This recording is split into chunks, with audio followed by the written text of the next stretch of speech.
Сәлем балалар, бүгін біз ана тілі пәнінен 42-ші сабақ мәтін тақырыбын өтеміз. Мәтін ол өзара байланысқан сөйлемдер, мәтіннің басы, мәтіннің ортасы және соңы болады.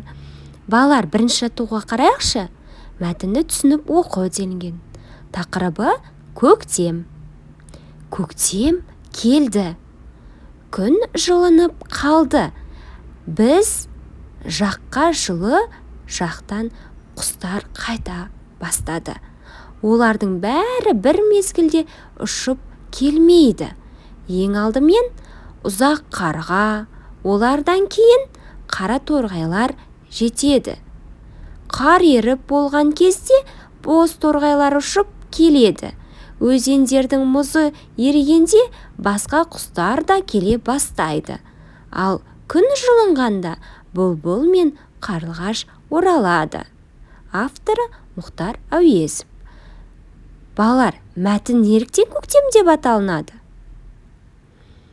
Дұрыс айтасыңдар.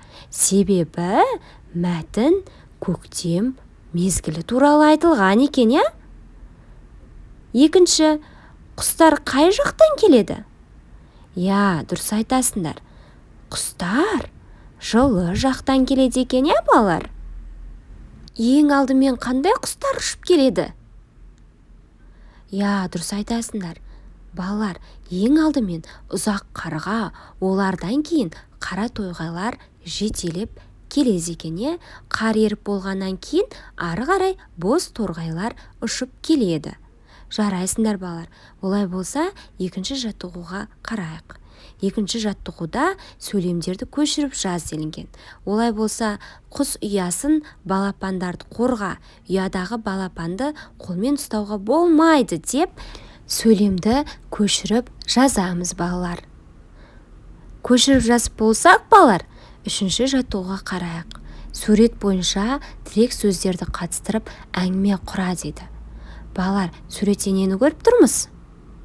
Анасына сыйлап, гүл сыйлап тұрған ұл баланы көріп тұрғанбыз, Балалар, 8 наурыз халықаралық әйелдер күні.